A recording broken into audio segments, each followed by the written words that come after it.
بسم اللہ الرحمن الرحیم۔ السلام علیکم۔ آج ہم ایک ایسے نازک موضوع پر بات کرنے جا رہے ہیں جو براہ راست آپ کی زندگی سے جڑا ہے۔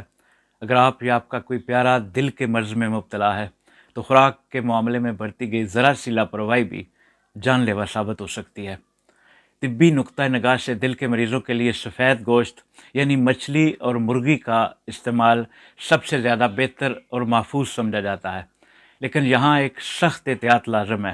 جب بھی مرغی کا گوشت تیار کریں تو اس کی جلد کو مکمل طور پر اتار دیں، کیونکہ اصل نقصان دہ چربی اس جلد میں ہوتی ہے۔ دوسری طرف بکرے اور گائے کا گوشت اپنے اندر چربی کی بھاری مقدار رکھتا ہے۔ یہ چربی جسم میں داخل ہو کر بدنام زمانہ برے کولیسٹرول کے لیول کو خطرناک حد تک بڑھا دیتی ہے۔ جب جسم میں LDL لیول کی مقدار حد سے زیادہ ہو جاتی ہے تو یہ دل اور دماغ کی شریانوں کو اندر سے تنگ اور بند کرنا شروع کر دیتا ہے۔ نتیجہ ایک اچانک ہارٹ اٹیک یا فالج کا حملہ ہوتا ہے جو ہنستی کھیلتی زندگی کو لمحوں میں اجاڑ دیتا ہے۔ یہاں ایک اہم ترین طبی تنبیہ یاد رکھیے: مصنوعی طریقے سے تیار کردہ گوشت جیسے کباب، نگٹس صحت کے لیے کھلا زہر ہیں۔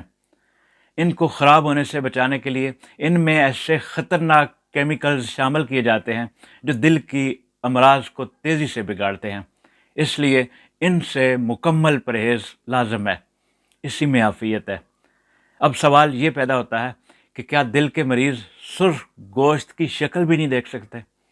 تو جواب ہے کہ ایسا بالکل نہیں، لیکن اس کا دار و مدار مریض کی بیماری کی شدت اور اس کے علاج کی نوعیت اور گوشت کے پکانے کے طریقے پر ہے۔ یہاں آپ کو بہت سنجیدہ ہونا پڑے گا۔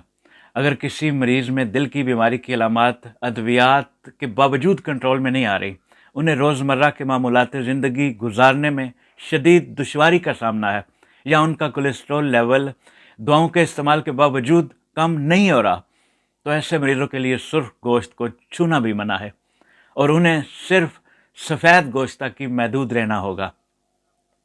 اگر آپ کا مرض کنٹرول میں ہے اور ڈاکٹر نے آپ کو اجازت دی ہے، تب بھی کچھ سخت قوانین پر عمل کرنا ہوگا۔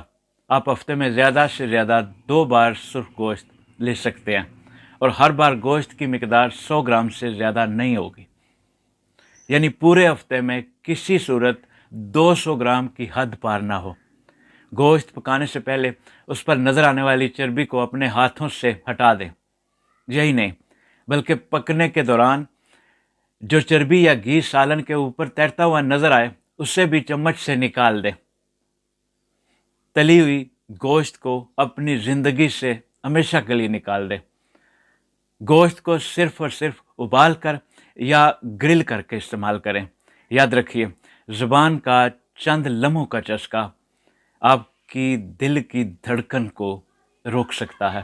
اپنی صحت کا سودا اپنے ہاتھوں سے مت کیجیے اور احتیاط کیجیے، کیونکہ آپ کی زندگی آپ کے اپنوں کے لیے بہت انمول ہے۔ اپنا خیال رکھیے۔ بہت شکریہ۔ السلام علیکم۔